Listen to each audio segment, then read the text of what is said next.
Salut à toutes et à tous, un petit déballage pour vous présenter un smartphone chinois de la marque Huawei, le modèle Honor 6C.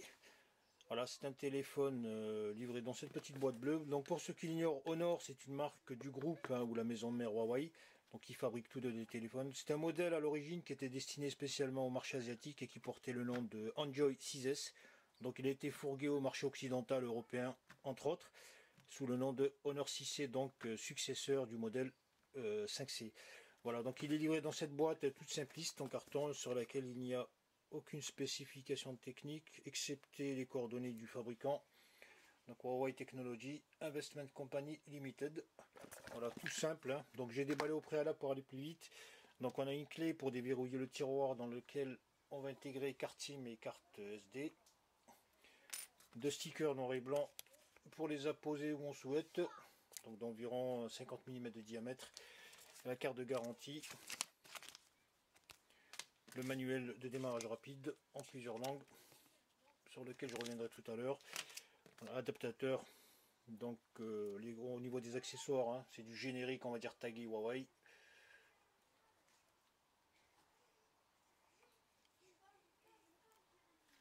Ensuite, on a le cordon d'alimentation de 102 cm de long, doté du micro USB traditionnel. Donc ce qu'il faut savoir, c'est qu'il y a également le type C qui est sorti. Donc les type C, pour ceux qui l'ignorent, ce sont les prises de forme ovale qu'on peut intégrer au smartphone dans un sens ou dans l'autre. Là on est sur un type conventionnel, traditionnel. Voilà, ça ne me dérange pas, mais c'est un petit détail qui peut, comment dire, dérouter certains utilisateurs qui n'aiment pas trop ce type de connecteur. Ensuite on a donc les écouteurs.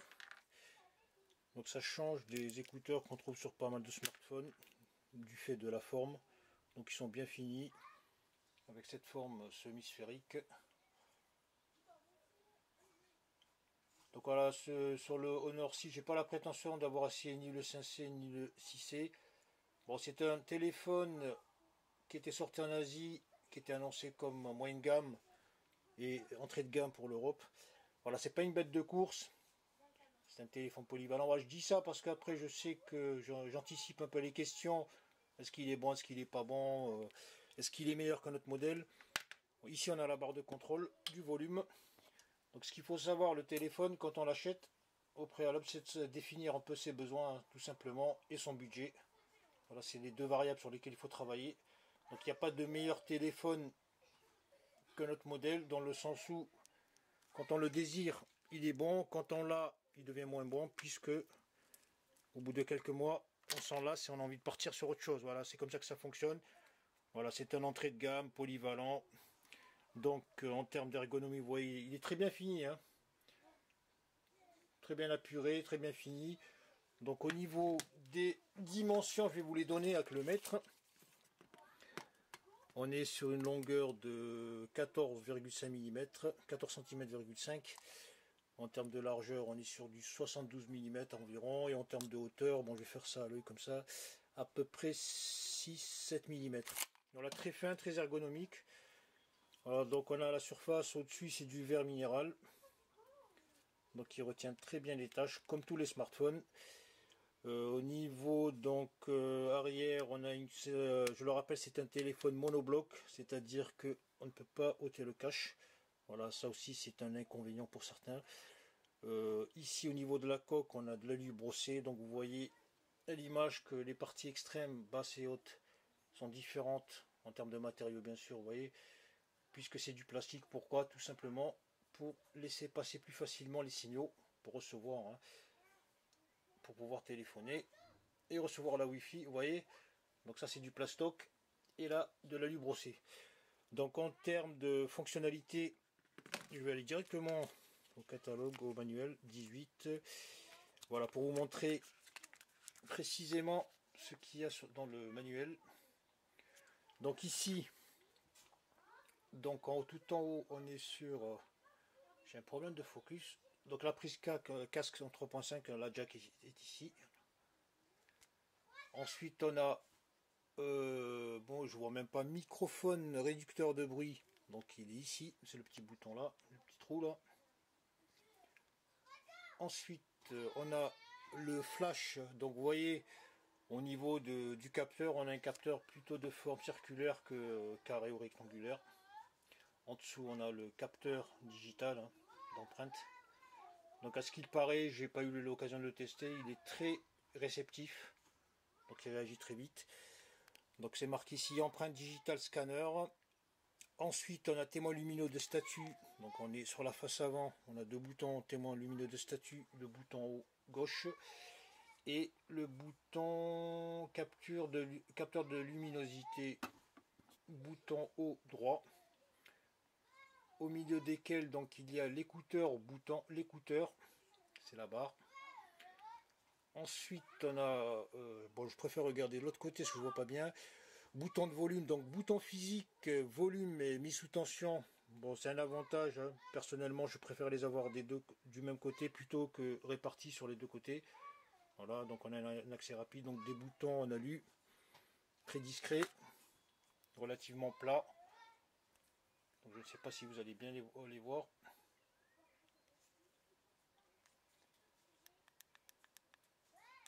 Voilà. Ensuite, qu'est-ce qu'il nous reste? Il nous reste donc bouton d'alimentation, donc microphone en dessous pour les petits trous sur la partie gauche, il y en a 5. Donc le connecteur micro USB, qui n'est pas un type C, je le rappelle. Et bien sûr, on a le haut-parleur ici. Voilà pour les fonctionnalités extérieures de l'appareil. Donc au niveau de la carte SIM, bon, c'est une précision que je donne parce que quand j'ai commandé ce téléphone, j'avais pas pensé à la carte nano puisque j'étais sur un téléphone qui a une micro SD, une micro SIM. Du coup, j'ai dû la tailler, donc vous pourrez voir, j'ai fait une petite vidéo rapidos pour montrer comment tailler une carte ou convertir une carte micro SD vers une carte nano. Voilà, donc c'est indiqué, il y a pas mal de téléphones qui fonctionnent avec des cartes nano. Voilà, si vous voulez éviter de payer une carte auprès de votre opérateur et ne pas perdre quelques jours avant de la recevoir. Donc c'est indiqué ici, hein, vous voyez, nano. Donc c'est un téléphone qui peut recevoir deux cartes SIM ou une carte nano et une carte SD, micro SD plutôt. Donc je vais quand même vous montrer. Donc pensez-y avant d'acheter le téléphone, de manière à pouvoir rebondir et commander la carte en même temps que vous achetez le téléphone. Donc l'aiguille, l'inconvénient c'est qu'il faut toujours l'avoir sur soi ou avoir un accessoire de diamètre équivalent parce que c'est très fin. Voilà, donc ça marche comme ça. Vous voyez la carte SD, micro SD d'un côté. Donc en termes de capacité de stockage, pendant que j'y suis, elle est indiquée fabricant pouvoir accepter des cartes jusqu'à 128 Go, mais je peux vous dire que sur pas mal de téléphones on peut monter au-delà. C'est juste une indication technique. Voilà, là je l'ai taillée, vous voyez comme elle est. Ah merde, elle est tombée.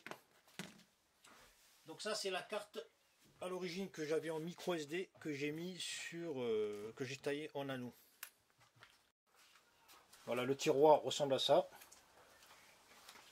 Donc il y a des indications ici sur le guide pour vous dire qu'est-ce que ça peut accepter. Donc nano SIM en 2 ou micro SD et nano SIM. Niveau utilisation, je vais essayer d'être assez bref, rapide, parce que c'est une vidéo déballage, donc j'ai pas eu l'occasion de triturer. Donc je vais essayer d'aller vite et de vous montrer l'essentiel. J'ai mis quoi? Ok, donc voilà. Donc ici, en termes d'application, il y a très peu d'applis installées. Voilà, on a un regroupement des applications majeures de la galaxie ou l'univers Google. Voilà. Ensuite, on a ces applis.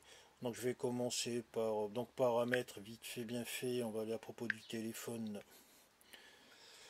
Donc voilà, mémoire RAM 3 Go, ainsi de suite. Je vous laisse lire. Voilà, ensuite on a donc, qu'est-ce qu'on pourrait aller voir? Paramètres avancés. Donc tout ça vous connaissez, il n'y a pas de assistante intelligente, barre de navi.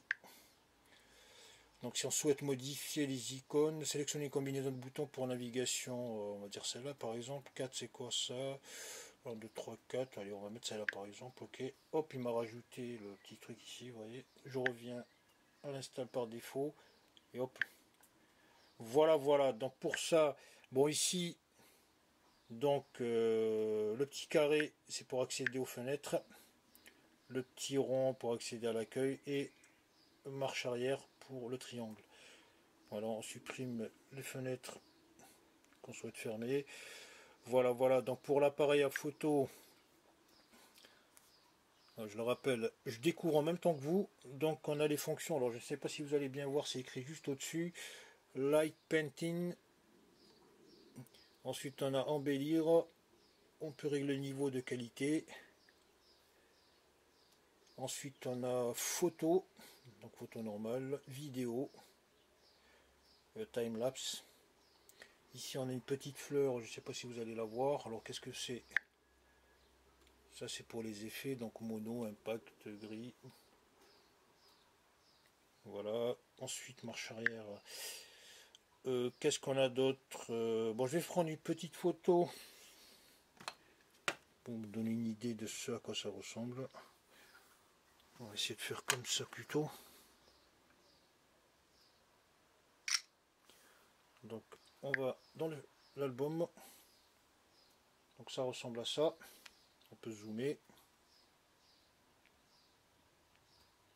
Alors le zoom, il n'y a pas d'indication x2, x10. Je reviens en arrière.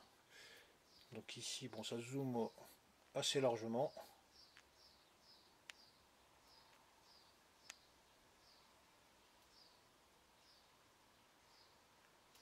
Voilà pour le zoom. Ensuite, vidéo, je vais faire une vidéo vite fait. Alors, on va la démarrer ici. Je vais aller dehors, le temps est pourri, il est nuageux et pluvieux. Je vais aller dehors, le temps est pourri, il est nuageux et pluvieux, pour vous montrer à quoi ça ressemble.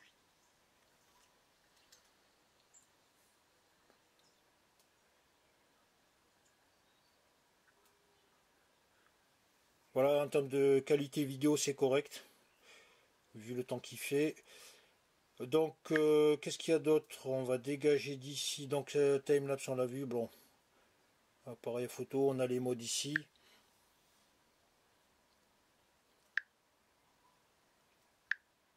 Flash, sans flash, etc. Donc, on revient ici dans le menu pour choisir le type de photo qu'on souhaite prendre. Panoramique, HDR, professionnel, mise au point intégré, filigrane, note audio, gourmet. Bon, je ne sais pas qu'est-ce que c'est gourmet. Voilà, voilà, donc assez intuitif, il n'y a pas de panoramique. D'accord, donc on clique et ça tourne. Donc ici, on va fermer ça. Donc qu'est-ce qu'on a d'autre? Donc téléphone, agenda, donc c'est comme sur tous les appareils, les contacts. Ok. Le web. Donc par défaut il est sur l'équipe que j'ai consulté tout à l'heure.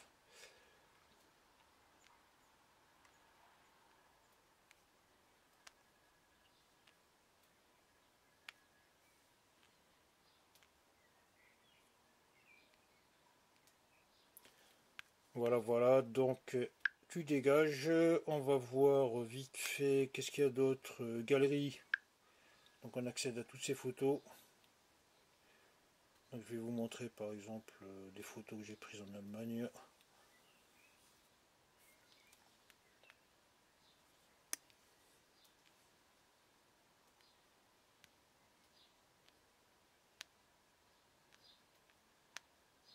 Donc retour aux albums. Donc il n'y a pas des photos assez claires ici, coucher de soleil.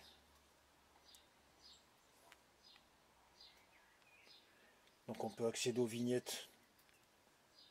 Donc photo complète. Zoom. Et si on fait comme ça, on accède aux vignettes directement. Voilà, donc pour ça, où est-ce qu'ils sont? Pourquoi j'ai le téléphone comme ça? D'accord. On fait comme ça, on ferme. Ensuite, je vais faire un petit tour. Donc agenda. Bon, c'est pas différent des autres agendas. Horloge. Donc on a minuteur, chronomètre, etc. Paramètres, ajouter une heure. Ça vous connaissez. Donc je l'ai pris aussi parce qu'il y a la radio. J'écoute énormément la radio. C'est très important. Accès aux fichiers. Voilà ce que ça donne. Donc on a les dossiers images, audio, vidéo qui sont concentrés sur une seule fenêtre avec indication de capacité. Voilà. Ensuite,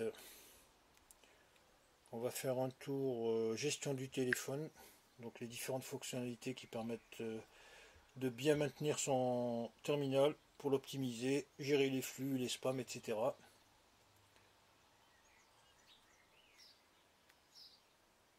Ensuite, toc toc toc toc, musique. Donc je vais vous faire, j'ai pas de musique spécifique. Donc on a le lecteur embarqué par défaut. Morceaux, favoris, liste des fichiers. Donc voilà, je vais aller ici. Donc le son, je le rappelle, c'est comme sur tous les smartphones, il est vraiment, j'allais dire pourri. Il est vraiment plat quoi. Il est plat, il est pas terrible. Donc on va faire n'importe quoi et hit Dustin. Donc l'écouteur est là. Voilà, c'est un son relativement plat.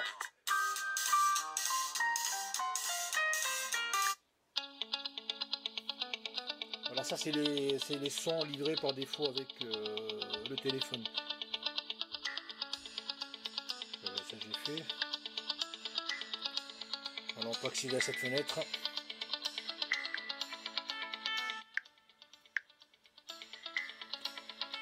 Qu'est-ce qu'on a d'autre? Ça c'est quoi? Détail, définir en tant que sonnerie, blablabla. Voilà, pas terrible, mais voilà, pour moi c'est potable. J'attends pas du son à ce qu'il soit phénoménal. Vidéo, je vais vous faire une petite vidéo à 2 balles. Qu'est-ce que j'ai comme film? J'en ai 4 ici. Je vais vous mettre Captain America. Donc par contre en temps de démarrage, il y a une petite latence, il est moins rapide que bon, mon téléphone que j'ai là, mon J5 Galaxy. Donc l'angle de vision correct, environ 170 degrés. Là le son il est au maxi je crois, il est au maxi.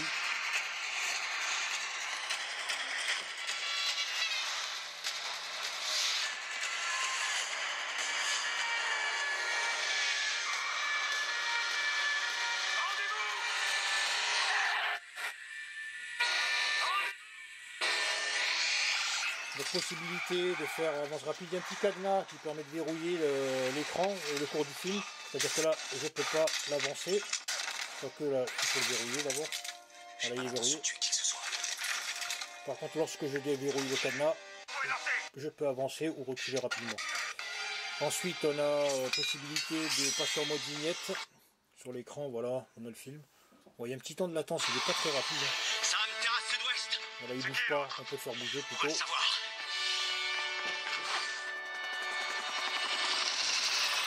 Et pour revenir en mode de plein écran, on reclique dessus. Ligne de 3 secondes, c'est un peu lent. Voilà pour ce qui est du lecteur. Bon, on peut toujours télécharger un autre lecteur. Hein. Voilà, voilà, donc ça, tu dégages mon ami. J'essaie de vous montrer rapidos. Hein. Après, au besoin, si vous avez des questions bien spécifiques, s'il y en a assez, j'essaierai de refaire une vidéo plus complète au niveau de l'utilisation. Donc ici, je fais quoi là? Je voulais fermer. Ok. Voilà, qu'est-ce qui me reste? Il va me rester, bon, on a vu la gestion du téléphone, email, Facebook, donc tout ça vous connaissez. Concentration de dossier, calculatrice. Bon, il y a la FM, c'était une des conditions qu'il fallait que le téléphone ait pour que j'achète le téléphone, puisque j'écoute beaucoup la FM. En marchant en courant, en faisant du vélo. Donc il faut brancher le casque sur le port 3.5. Donc on va activer. Donc il est en train d'analyser les stations.